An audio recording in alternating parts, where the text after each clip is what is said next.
sentar, tudo bem? Olha, com 2 L's. Ficou mais chique ainda, né? Paola. É com um som, mas tudo bem.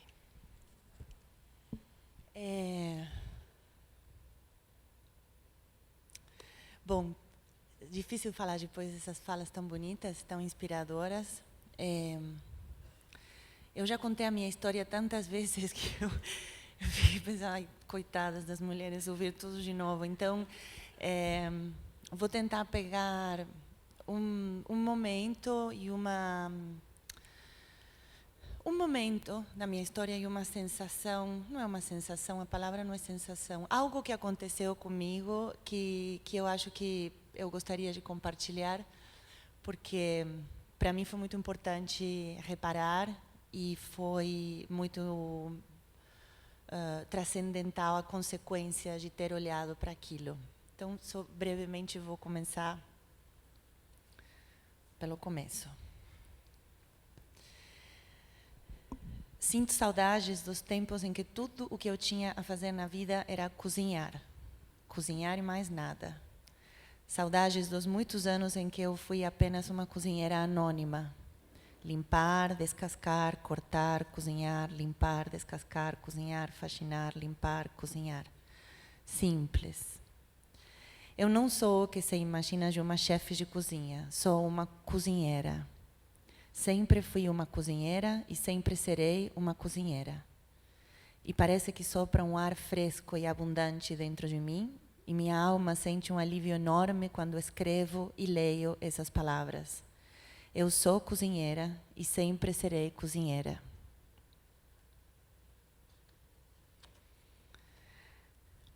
Carrego os cheiros da minha infância. O molho de tomate fervendo na panela de ágata, as sementes de erva doce, o aroma de azeite de oliva e farinha tostada dos pizzelle na hora do café, o café com licor de anis, o alecrim colhido na horta para o coelho assado, o perfume das camélias, de parmesão maturado, de uva fermentando, de vinho pateiro, aquele que se faz pisando as uvas com os pés numa bacia de madeira, e os barulhos da minha infância. O grito da galinha degolada ao amanhecer, as pantufas da minha avó Maria, arrastando a sua juventude e a pressa morta, o taca-taca-taca-taca-taca-taca-taca-taca da máquina de costura a pedal de todas as casas, de todas as mulheres da nossa família. Não existe nenhum negócio que não comece com uma paixão, ou com alguma coisa que nos é muito familiar, muito forte, e que nos seja muito nossa.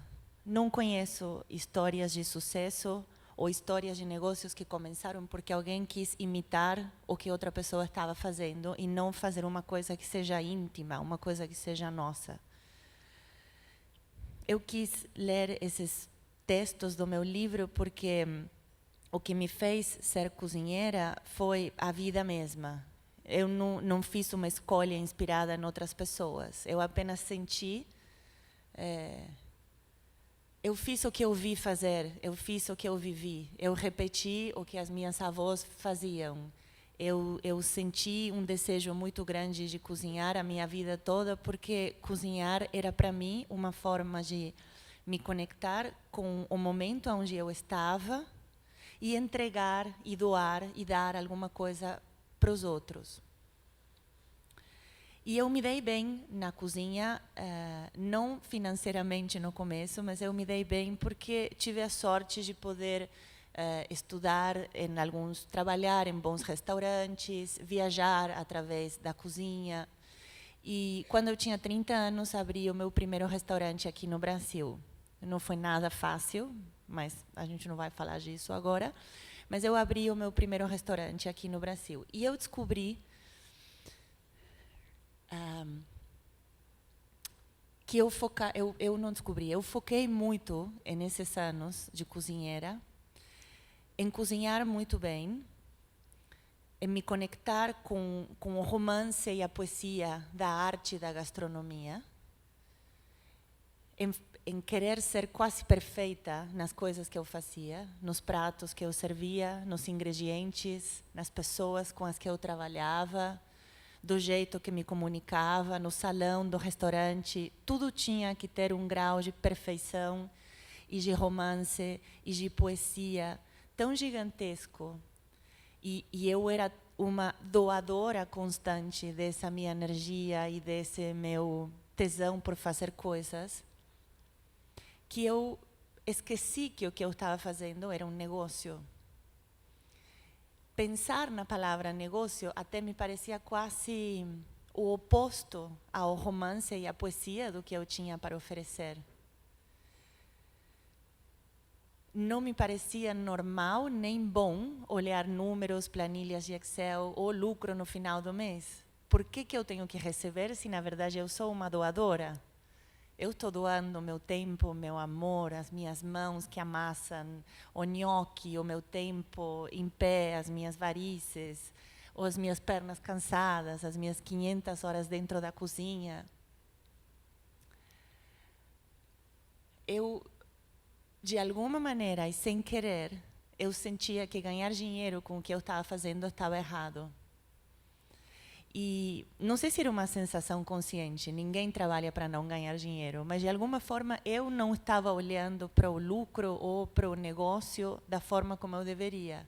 Eu apenas estava olhando para o romance e para a poesia e para a arte que eu tinha para doar. Mas não estava olhando que isso tinha como consequência ser um negócio. Não pelo lucro em si, mas porque quando aquilo que a gente faz vai para frente, avança e se sustenta, como você bem falou, a gente espalha, cresce e crescemos todos juntos, que era algo que nesse momento eu não olhava. E nesse momento eu só queria a aprovação. Eu queria que as pessoas falassem que eu cozinhava muito bem e que se comia muito bem nos meus restaurantes e que os ingredientes eram perfeitos e que os cozinheiros que trabalhavam comigo achassem que trabalhar comigo era muito bom porque eu era muito amorosa e muito carinhosa. Esqueci, não olhei, não quis olhar para o negócio. E eu acho que, de alguma forma, o meu grande erro nesse momento foi que eu achei que não tinha a capacidade de fazer negócios. Eu achei que a minha capacidade estava na cozinha e, por isso, deleguei, de alguma forma. Não deleguei, porque delegar não tem nada de errado. Eu ignorei.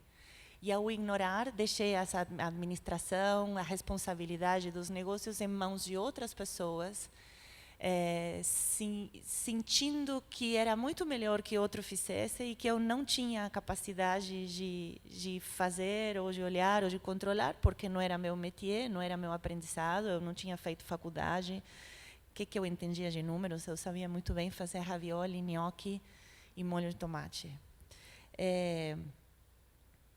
E deu muito errado.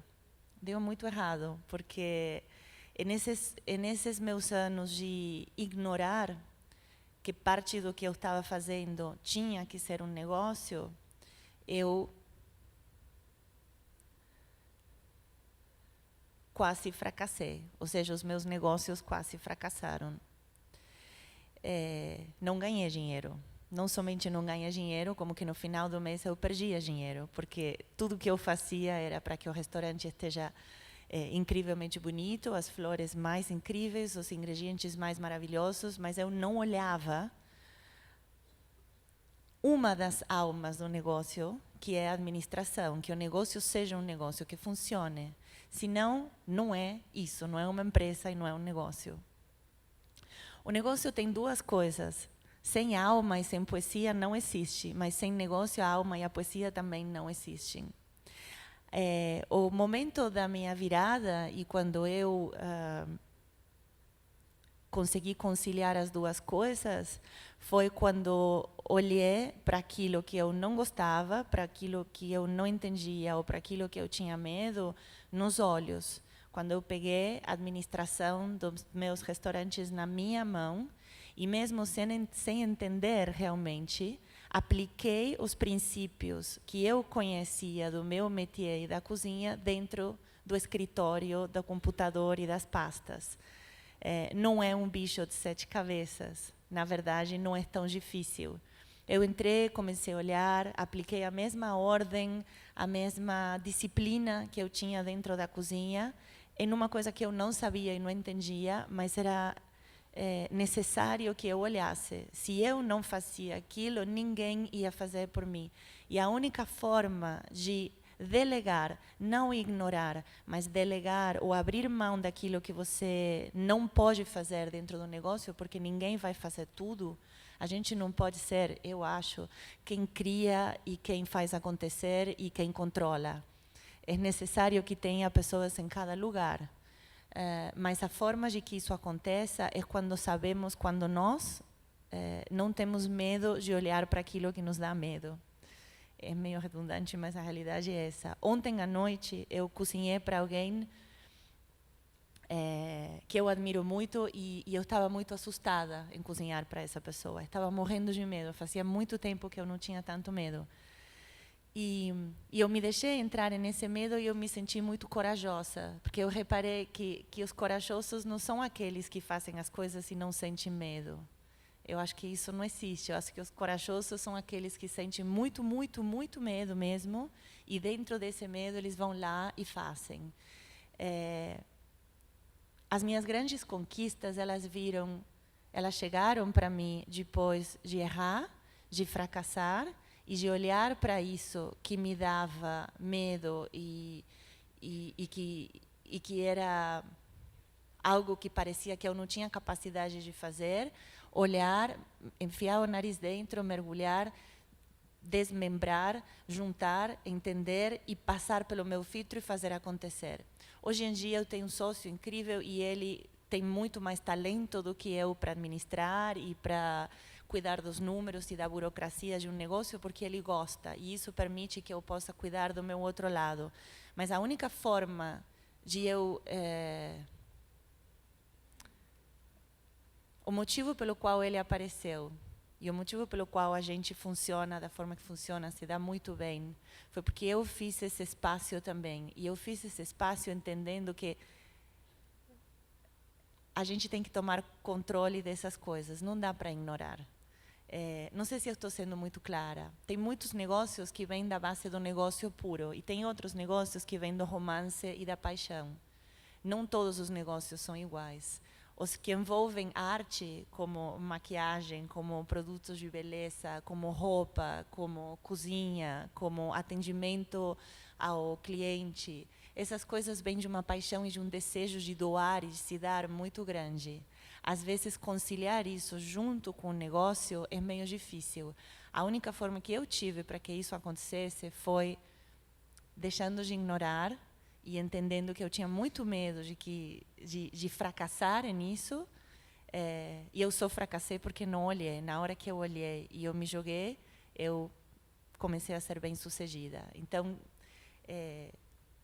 não tem nada de magnífico nem de incrível nessa história, mas não é mais do que um convite para que a gente abra os olhos àquilo que incomoda, àquilo que a gente tem um pouco mais de medo, àquilo que a gente realmente tem muito medo e não sabe como fazer, e no lugar de deixar de lado ou não olhar ou procrastinar, é se jogar de cabeça naquilo para aprender e para se transformar. Porque outros medos gigantes como esses virão, mas a única forma de fato avançar é ir olhando para esses, resolver e se abrir a novos medos. Eu acho que sem medo a vida fica muito chata. Enfim, é isso. Muito obrigada.